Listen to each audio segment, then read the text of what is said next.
Good evening, everyone. The spirits of this Tambaran house, indeed the spirits of Karau in East Sepik, have made their statements to Sir Michael Somare, one of the longest-serving politicians in Papua New Guinea. His disappointments and triumphs as a leader later in an interview with me in this program. We begin firstly, though, with East Sepik as a province, the last in our documentary series, My Province, My Country, Walking Together.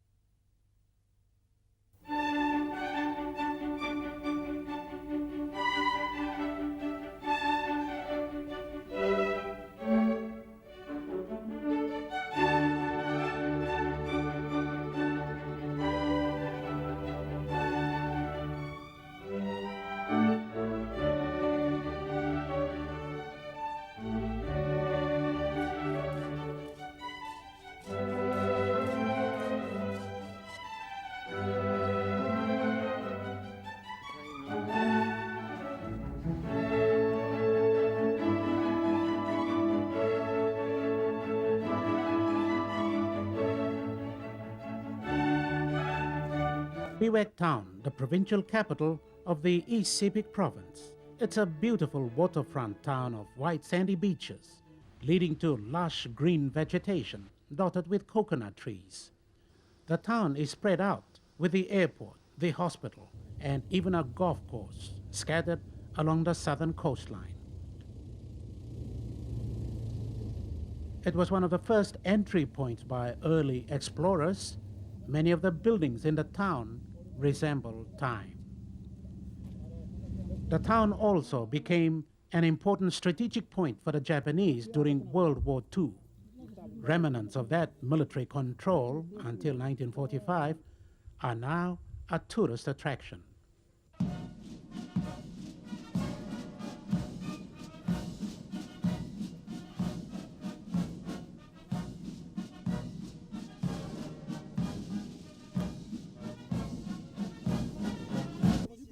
Old wartime bombs can still be found in and around Wewak.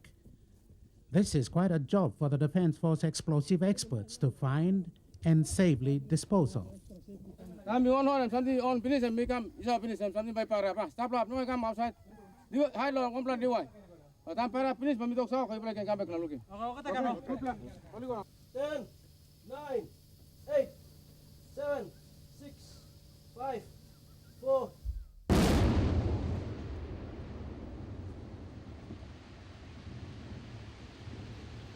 Behind all this, the East Sepik story is a mixed bag of excitement, setbacks, and disappointments since independence 25 years ago.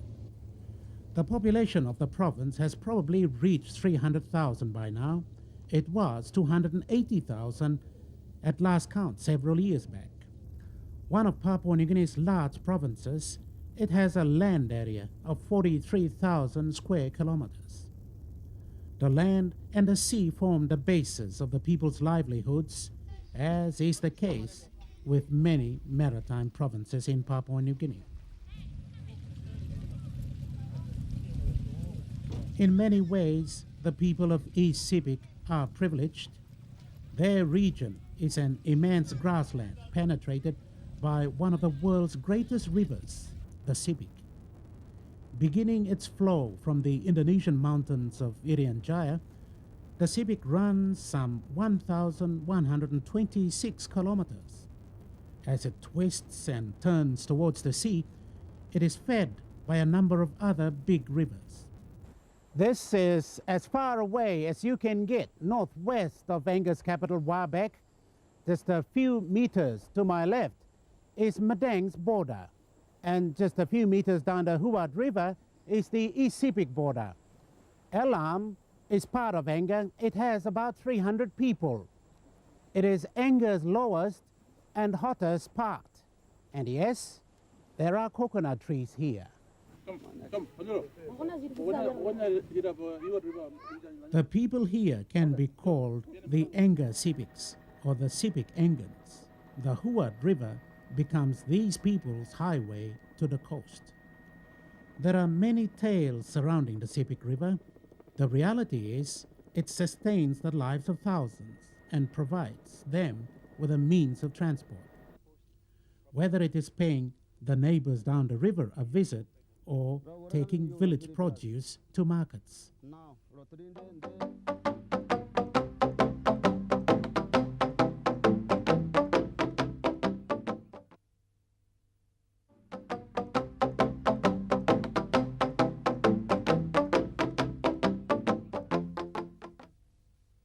As much as the river is a lifeline, it can also create havoc. In 1992, floodwaters from continuous rains destroyed houses and food gardens. Its aftermath took several lives, mainly from sicknesses. The then government of Prime Minister Sir Rabi Namaliu undertook major relief operations with donations from within and abroad. We play by ready sampla something long halibim long all is la week. Na long time we play finish him look long here na tumblo long Angoram.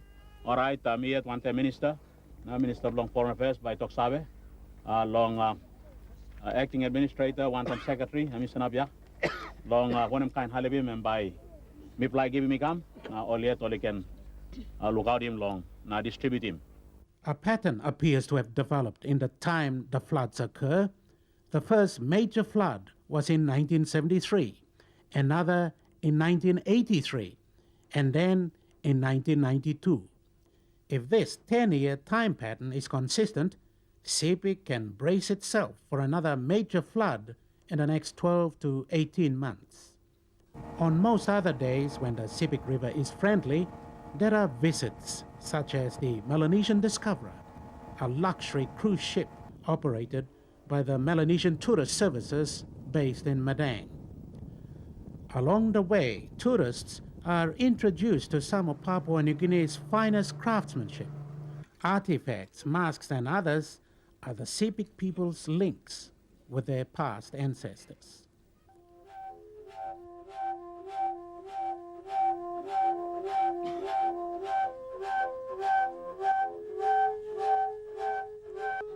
The Sipik Tambaran House, or the House of the Spirits, is the center of many sacreds.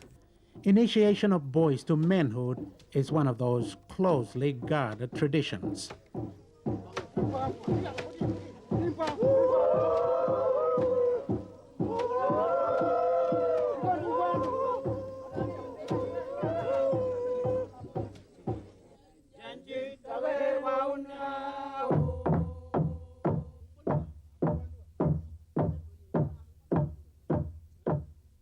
This is where patterns resembling the skin of the Sipik crocodile are cut into fleshes of boys.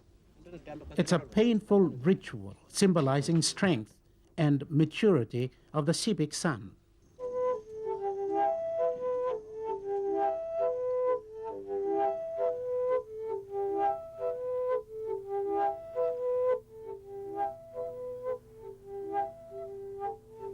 The inner significance of the Tambaran House is reflected in the design of the Papua New Guinea National Parliament.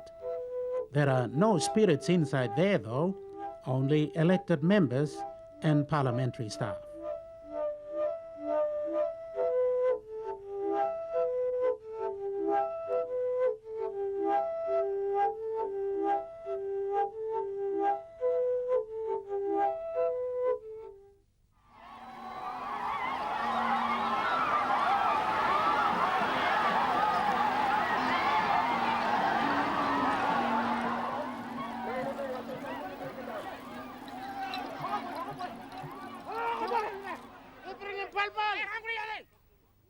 This is a reenactment of the early arrival of missionaries at Tum Leo in West Sipik, now the Sundown Province.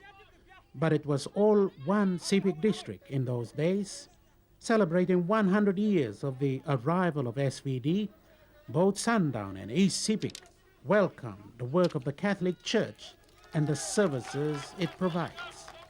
From Tumleo, the missionaries spread out into the Sepik region, taking with them the Bible, the chloroquines, and the textbooks. The missionaries started education in the Sepik in 1929. Today, missions are in areas and providing health and education services where the national and provincial governments cannot reach. In total, the Catholic Mission alone runs 113 learning institutions, 89 community schools, 18 primary schools, 3 high schools, 1 teachers' college, and 2 vocational centers. One of them is Yarrabos High. I have never been to Wewak or to East Sepik Province. This is my first time, and it was quite interesting to see the town, and it is also interesting to see you and to have heard about you. In overall development, Sepik is well placed geographically for trade links with Asia. Like its neighboring Sundown province, the timber resource is virtually untapped. The province's tourism potential is being promoted and developed by the private sector. The state-funded Tourism Promotion Authority has not had a major impact there yet. As a lowland coastal province, cocoa and copra are more or less rural-based industries. Their developments are measured in the total PNG production context. The one industry that could be referred to Wewak's very own is a new fish canning venture. After years of feasibility studies and planning, the signing and eventual commissioning took place in June this year. It was a significant event for the province where local leaders, developers, and even the National Fisheries Minister, Mr. Ron Ganarafo, flew to Wewak to ensure the stamp of approval. Another more visible development underway at this point is the Storm Drain Project.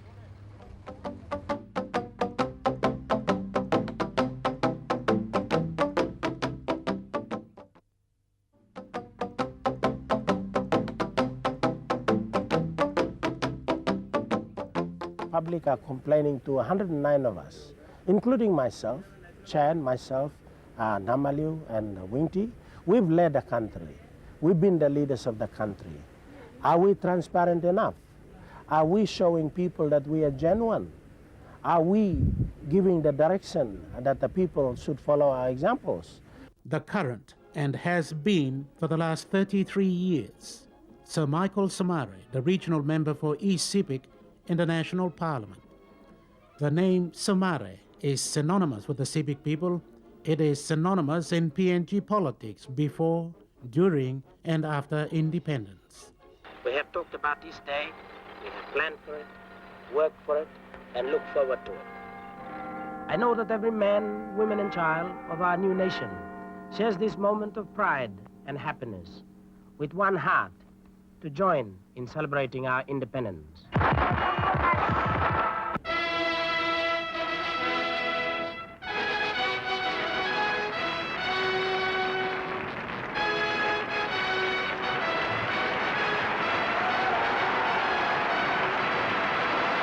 A lot of people in this country thought, well, we wouldn't be able to do it.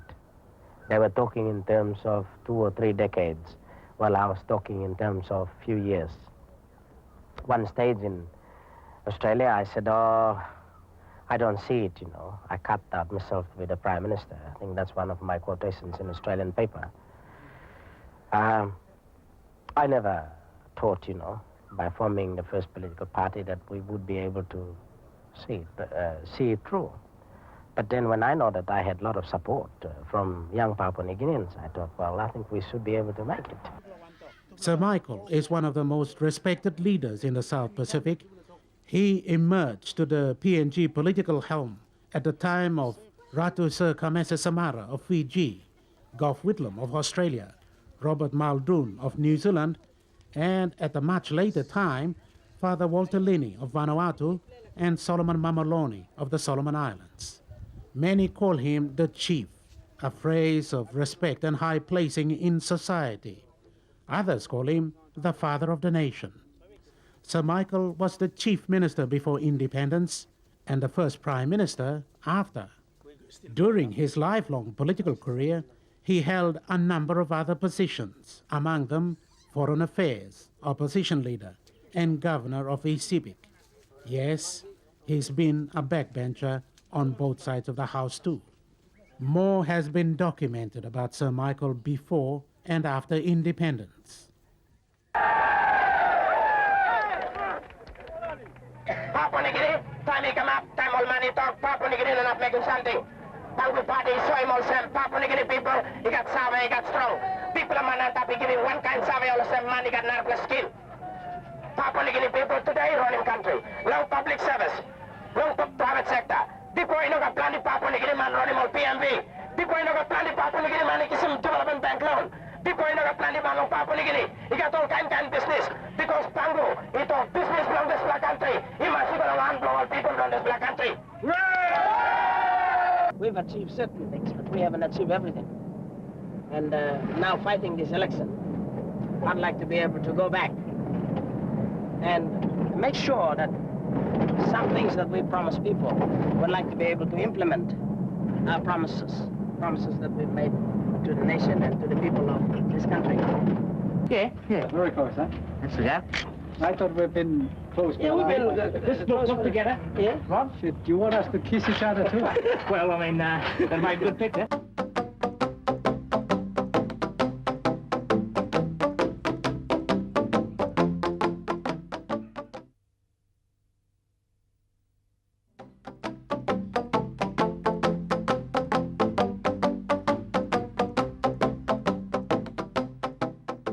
Thank you, Sir Michael, for talking to us.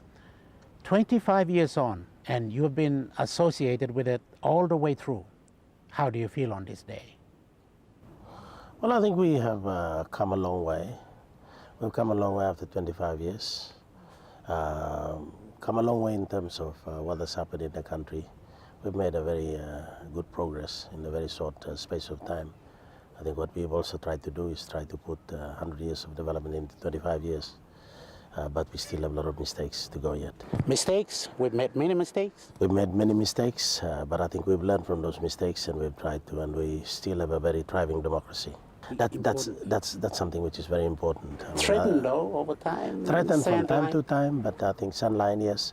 But I think from time to time it has been excellent rapport. You look at the experience in the Asia-Pacific region, you look at the African experience, Papua New Guinea has thrived very well after 25 years, and I'm very proud of the fact that we've done well.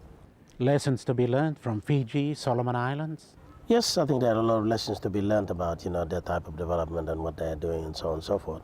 But to maintain democracy and to be able to put our heads up and continue on as a thriving nation, we have done extremely well.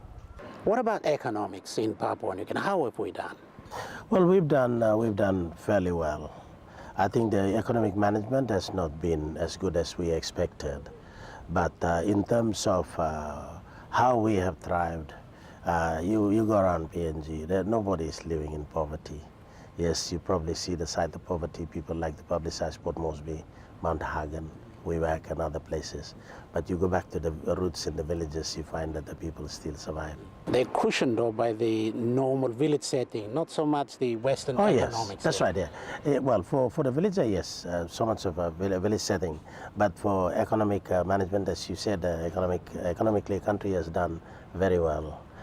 We have, we've had problems for the last 3 years, but that was expected. The rest of the world have faced the same difficulty. We have really not have had a starvation like what you see in lots of developing countries who have been independent for a long time. They've gone back to poverty, and poverty is very high in their places, whereas in Papua New Guinea, I'm very proud of the fact that last week I was in Rabaul, and everywhere you go, it's one Australian said that, oh, you land in the jungle of coconut. Do they come up naturally? And a nephew of mine answered and he said, no, they were planted by the Germans and they made people to work, and that's how, this is how far we've come. That's fair enough. Yeah. What about East Sepik province? You have represented this province in all of your political life. Are you content? Well, I think what we've done is I'm quite happy with how we've fared with the other provinces. But I'm not happy that, some of our infrastructure development, we've spent a lot of money in this province. No one in CIPIC should say that the national government has not put a lot of money into this province. It is again the management. Yes. We don't have good management team in the province. If we are arriving in Wewak today and you travel around Wewak and you go up to Maprik and Ambunti and Drekike and Angoram, these places, people will say to you, look at our roads, Somare, look at our roads, Arthur, look at our roads, Bernard, look at our roads, two Bernards and two Somares, and Peter Lewis, what have you done? Yes, we have the money, but the management team is not right, and we've had a history of Australian government giving us support as well. We've had a very good support from the Australian government, but each time the money is allocated to us, been withdrawn again for reasons only known to the Department of Works and Works Management in town and the administration as a whole. 33 years in politics, and after 25 years, Papua New Guinea being an independent country, what becomes of the chief? Well, I think I've been thinking a lot about this. I don't know whether I should now call it a quit, or I feel myself personally that I can make a contribution. Put in the right place, in the right area, I think I can make a contribution. Would you like to be Prime Minister again? That is not a question that I would entertain, but depending on the elections, and if my party happen to gain the majority, of course I'll have a go. And I said, I wish a human being can change like snakes and others do, because a lot of things that we've made mistakes, and I'd like to be able to either sit up front or sit next to someone and say, look, we've made mistakes in those areas. Why don't we improve ourselves now? Let's look at 50th anniversary as a different perspective. 30th anniversary should be completely different from now. So Bougainville will have, if not completely determined the kind and level of lower level authorities we have here in the country. You as minister responsible for Bougainville now, what is the future of Bougainville? Well, from the last week's meeting that we had, and the last week meeting is an indication of what we can do. And I've gone to Cabinet. Cabinet has been very supportive. Prime Minister has been very supportive. His statement in Parliament is very supportive of the move that I'm taking. And okay, after 25 years, we've always had a struggle. Give him an opportunity, give him autonomous government in the area and see how they perform. And likewise, it goes to other provinces too. Idea of having a referendum is not to say that referendum for independence. Parliament can still legislate, and Parliament still has the final powers. And you have to set a majority that votes in Parliament to grant an autonomous, or not particularly autonomous, but independence for any of the provinces who want to follow suit. But at the moment, I think Bougainvilleans are quite satisfied with. Yes, I put in the agreement that they would also be looking at the possibility of, future political status. A referendum can decide that. But, referendum, I want people of Papua New Guinea to know that when referendum is conducted, it's not just conducted to grant Parliament as a final veto to everything in this country. And we have a constitution which safeguards the provinces, protects the human rights, protects the individual rights, association of press and everything else. And, we have a constitution. We have one of the constitutions which a real good safeguard for anything that can go haywire. Yes. So thank you very much for talking to us. The Chief, the first Prime Minister of Papua New Guinea, the current Minister for Bougainville Affairs, Sir Michael Somare. That concludes our series of documentaries commemorating Papua New Guinea's Independent Silver Jubilee.